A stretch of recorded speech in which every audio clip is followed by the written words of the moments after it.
जय माता रानी की जय। देवभूमि उत्तराखंड। मेरा नाम भागीरथी देवी। मैं चमोली ज़िले के ग्राम मुंदोली से हूँ दोस्तों। तो मैं आई हूँ अभी जौ के खेत में। देख सकते हैं ये जौ के खेत हैं।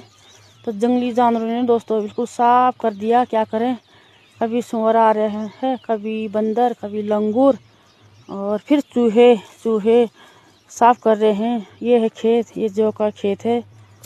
और ये देखो मैंने कट्टे में इकट्ठा कर रखे हैं जो जंगली जानवरों से बचा था। ये उधर दिख रहा हमारा हरनी गांव, हमारा पड़ोसी गांव हरनी गांव। और ये रहा हमारा जंगल उधर हरनी गांव के इधर। ये रहे मुंदोली के खेत।